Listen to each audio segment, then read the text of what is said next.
I never expected a joke to detonate my entire marriage. If someone had told me that a single careless line, tossed out on a Friday girls' night, would push Michael to file for divorce before sunrise, I would have laughed it off. But that was before I learned that the smallest cracks can split a foundation already strained, and that sometimes the words you don't mean find the wound someone else hides. It started innocently, at least in my mind. We were at Haley's apartment, a group of old college friends who met every few months to drink cheap wine and complain about the weight of adulthood. I was tired that night, drained from work, suffocated by the routine Michael and I had fallen into. I had been feeling off for months, restless, unseen, a little bored, though I never said that out loud. Haley, dramatic as always, brought up her co-worker, some fitness trainer she was convinced was peak male evolution. The girls laughed, and someone nudged me, saying I was the only one in the group officially taken and therefore obligated to judge. Maybe it was the wine. Maybe it was frustration I'd never processed. Maybe it was the way they were looking at me, expecting a reaction, wanting entertainment. Whatever it was, I shrugged, smirked, and said, "Honestly, he looks better than my husband on his best day." The room erupted, not maliciously, just laughter, exaggerated gasps, claps, that familiar girls' night hysteria when everyone's half-buzzed and oversharing. I laughed too. It felt harmless. But what I didn't know was that Michael wasn't home. He wasn't working late. He wasn't out with a friend. He was sitting in his car across the street from Haley's building. He had planned to surprise me, to pick me up so I wouldn't have to Uber alone. He even brought my favorite drink from the cafe near our house, the one that stayed open late. He texted me, but my phone was buried in my bag, notifications drowned by music and laughter. So he got out of the car, walked toward the building, made it halfway up the stairs. And then he heard me, my voice loud and clear through the open window, followed by roaring laughter. He heard one sentence, the only sentence that mattered. When I got home that night, he wasn't on the couch. The house was too quiet, living room lights off, bedroom door closed. Nothing dramatic, no shouting, no confrontation, just silence. I assumed he was asleep. I slipped into bed carefully, feeling the distance but thinking he'd talk in the morning.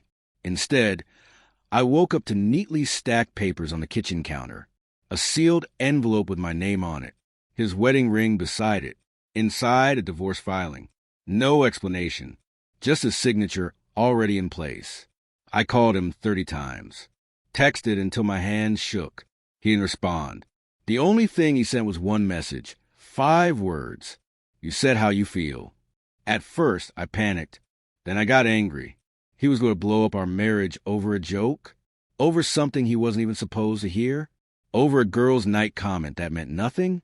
But the more I replayed the night, the tone of my voice, the way the girls laughed, the timing of everything, the heavier the guilt sat. Because here's the thing I refused to admit. It wasn't just a joke. There was bitterness under it, disappointment, a truth I hadn't acknowledged, even to myself. Michael wasn't perfect.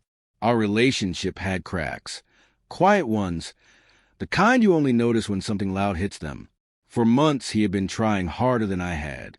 He planned small dates, tried new recipes he found online, started going to therapy. He told me he felt like I was slipping away. I told him he was overthinking it. But the truth was simpler. I thought he'd always be there. When my sister got engaged, he was the one making the slideshow at midnight. When I got sick last winter, he stayed home from work and made me soup even when I insisted I was fine. He remembered every anniversary, every tiny detail I forgot. He was steady, dependable, gentle, maybe too gentle. Maybe so steady I started taking him for granted.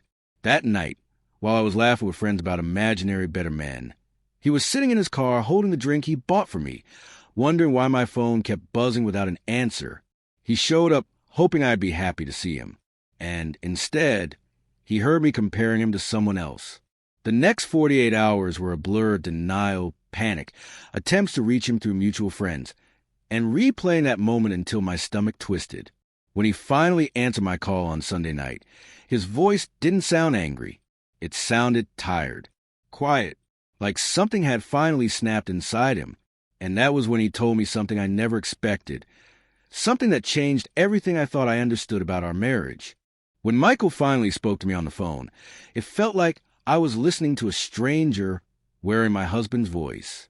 There was no anger, no bitterness, just a cold clarity that cut deeper than any shouting could have. He said he didn't want to argue. He didn't want excuses. He only wanted to drop off a few things he'd forgotten, and then he'd be gone for good. The finality in those last two words made my throat close. I begged him not to hang up. I told him it was a joke, that my friends understood the context, that I didn't mean it. He stayed silent for a long time, and then he finally said, "The problem isn't the joke. It's that you sounded comfortable saying it." And then he ended the call. When he arrived the next morning, he didn't knock. He used his key one last time, walked in quietly, and set a box down on the coffee table. It held the sweater his mom knitted for me, the book I'd lent him, and a Polaroid of us from our first year together, his favorite picture. He handled everything with a gentleness that made my chest ache. He wasn't furious. He was defeated. I tried to talk, really talk. I reached for him, but he stepped back, keeping a soft, painful distance. His eyes looked dimmer, older, as if the last 2 days had drained years from him. He told me what he had never said out loud. For months he had felt like a placeholder in my life, someone I kept around out of habit, not love. He noticed when I stopped laughing at his jokes. He felt the way I tensed when he tried to hug me. He saw how I drifted during our dinners, scrolling through my phone while he searched for something, anything, to say that would spark a reaction from me. "I thought I could fix it," he said quietly. "I thought maybe if I tried harder, you'd see me again." I shook my head, tears blurring the room. It wasn't that simple. I told him I was overwhelmed with work, burnt out, emotionally exhausted. I told him I loved him, that I always had, but he didn't accept the words the way he used to. He listened politely, like I was a stranger offering condolences at a funeral. Then he told me something I wasn't prepared to hear. He admitted he had gone to therapy not just for stress, but because he felt I didn't want him anymore. He'd told his therapist that he felt invisible in his own marriage, that he had dreams, real dreams, of waking up beside someone who actually smiled at him in the mornings, someone who didn't treat his affection like an obligation. He had kept all of this hidden because he didn't want to burden me. And then he said the words that cracked something inside me. "I wasn't enough for you. That's okay. You deserve whatever you're looking for. But I deserve peace." I told him he was wrong, that he was more than enough, that I was the one who had been distracted, distant, careless. I told him I never meant to humiliate him, but he shook his head. "It wasn't humiliation," he said. "It was confirmation." He turned to leave, and the panic inside me surged. This couldn't be it. Marriages don't end over one drunken sentence. People don't file for divorce because of a joke. I followed him out the door, pleading, shaking, begging him to give us one more chance, to let us rebuild what we had instead of burning it down overnight. He paused halfway down the steps, exhaling deeply, like carrying the weight of a decision he never wanted to make. He turned back, his eyes soft but resolute. "Do you know what hurt the most?" he asked. "Not the joke, not the laughter, not that you compared me." He swallowed. "It was hearing you sound happier with the idea of someone else than I'd seen you be with me in months."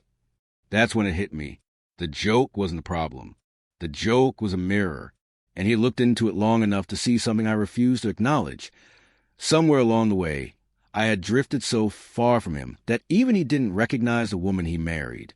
I felt something inside me collapse. I told him I would change, that I would go to counseling with him, that I would show him he mattered. But his face didn't soften. It didn't harden either. It stayed exactly the same, steady, calm, painfully resolved. "I believe you," he whispered, "but I don't think you should stay with someone out of guilt. That's not love. And I'm tired of waiting to feel chosen." He left after that. No dramatic exit. No slammed doors. Just a quiet walk to his car. The same way he had quietly walked away the night he heard a joke that peeled back months of emotional truth. As he drove off, I finally understood the difference between hurting someone and breaking them. I had done both without realizing it. And the worst part? He wasn't leaving because he stopped loving me. He was leaving because he finally started loving himself.